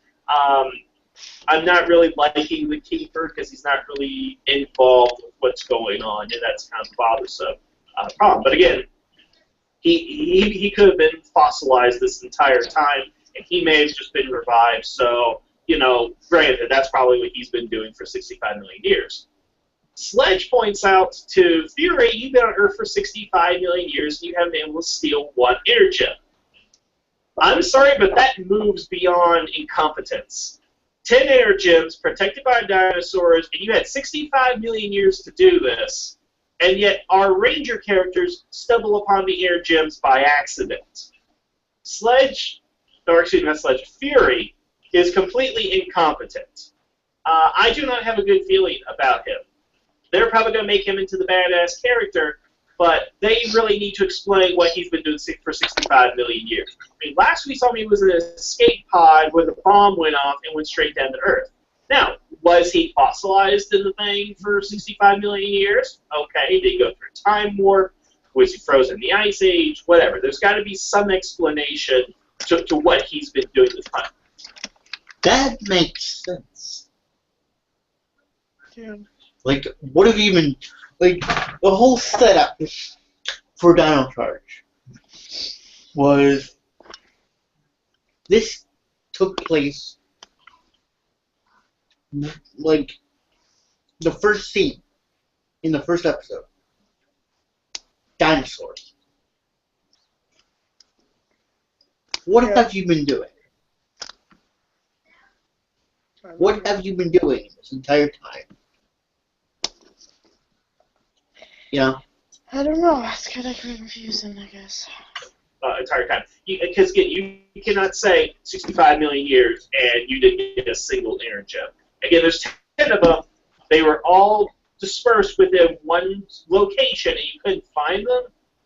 I mean, again, it just doesn't make any sense that 65 million years he couldn't find one. So, again, what has he been doing? And I think the most egregious problem of all is what has Sledge. What? Huh? What? I said thank you for not asking what I was thinking about. What were you thinking about? Well, if I tell you, you'd probably be pissed at me. So I'm not anything. Voice recorded. What were you thinking about? If I say anything, you would probably be pissed at me. What were you thinking about? I just said thank you for not asking what it was.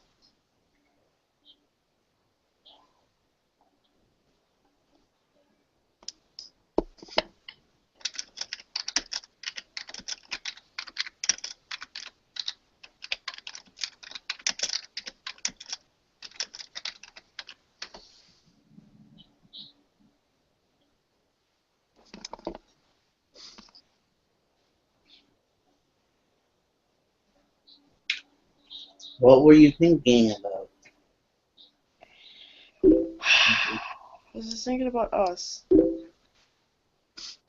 Yay. No, I'm talking about more like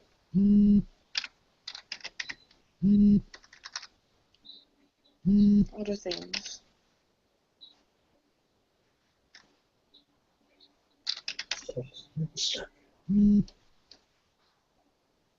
Huh? Sex and stuff. No.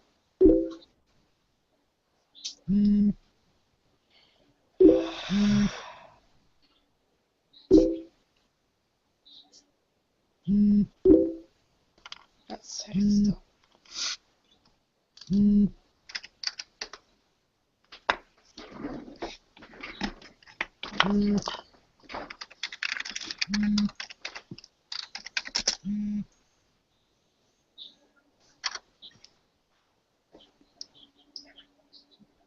About what?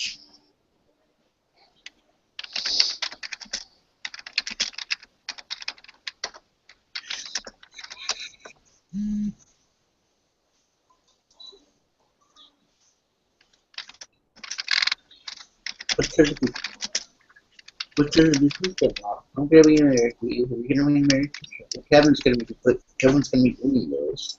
Is that show you what you want, though? Yes.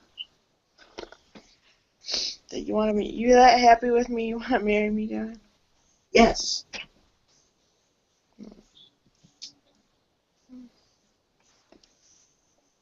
I'm just thinking, like, I don't want you to do something that's gonna happen. That you're gonna regret. I'm not gonna do anything that I'm gonna regret. Okay. I want to marry you and only you. Okay. And I want Kevin to live with us. I love you. He will live with us. I love you. Excuse me. I love you. Me too.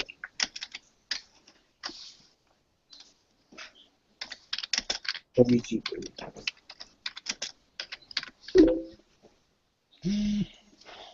Me and you forever, okay? Yes. Me and you Forever. for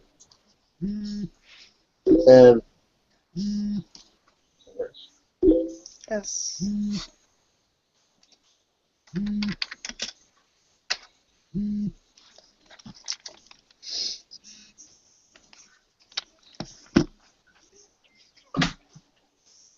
Been doing. Because not only do we find out that in 65 million years he still has not gotten married to his fiancée, but he has been doing jack squat for that period. Now, I'm going to bring up another film reference, Star Trek, the 2009 film, where we had Nero, came from the future, tracked down Kirk, and according to the editing of the film, because the deleted scenes were not put in there, Nero sat around, did nothing for about 26 years and waited for Spock to return. That is stupid. What is beyond stupid is that Sledge has sat around for 65 million years and has done nothing. According to Sledge, what happened was that his ship was disabled and they were only ever able to get back to Earth because they locked onto a comet and were pulled along. Now, let's look at this for a second. First of all, the bomb went off and disabled their ship, granted. But he had to only have drifted, within the solar system. There's no way that bomb could have knocked him light years away. That's just not possible. Meaning that Sledge, during this entire time, has been drifting through our own solar system.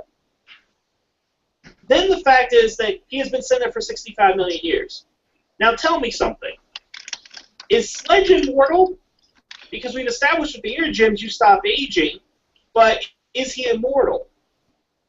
Because look at this. He's been on the ship for 65 million years, meaning he has not aged, has not married, everybody on his ship is still alive, including the criminals that he's captured, to which they have never escaped or been able to get out. This seems to be the first somewhat successful escape attempt within that 65 million years at the beginning of this episode.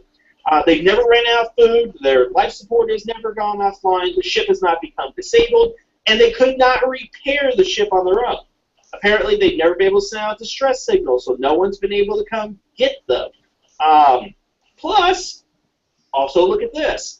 Look at all the activity that's been happening within the Power Rangers universe in 22 years. So Rita never found it, Zed never found it, the Space Rangers, the Machine Empire, Terra Venture,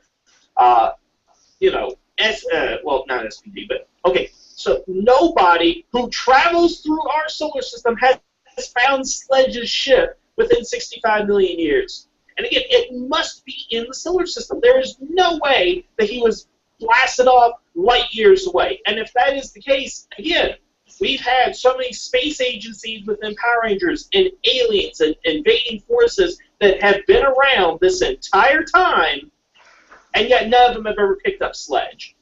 And again, if Sledge is so close to the Earth, then why wasn't he affected by the Z-Wave? Again, this is something Chip Lynn should have known when doing this episode. He has established that we've had 4 major characters that have been around for anywhere from 100,000 to 65 million years, and doesn't even speculate on what they've been doing. I mean, again, we're supposed to assume that Sledge spent 65 million years. That's a good point. Yeah, yes, do something. good point. Doing nothing. Seriously, doing nothing. He is worse than Nero. He is more incompetent than any of these guys. I mean, again, why didn't Coda become Vandal Savage? Why didn't Fury become Ra's al Ghul? Why did any of this happen? Now, I'm hoping that we will get answers in later episodes. That we will understand, oh, Kodo, he was frozen in a block of ice. Or maybe that what happened to Sledge was that he went through a time portal that opened up a rift in outer space. Who knows? There are a number of things that they can go ahead and do. But right now, it's infuriating to listen to this and just be like, oh, yeah, he did nothing for 65 million years. Go ahead. Oh, Koda's only been around for 100,000 years, and oh, he's done nothing. You know, it's just infuriating. And, you know, here's another thing, too. So the fact that the Energems have bonded to the Rangers and essentially made them immortal, that's great for explaining Coda. Not really, as I just explained, but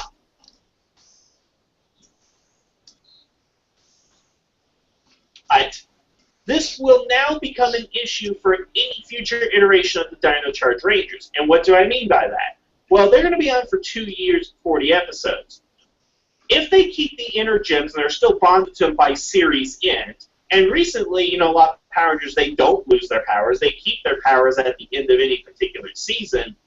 That means if we have a reunion with the Rangers and we see these characters 20 years from now, they'll age.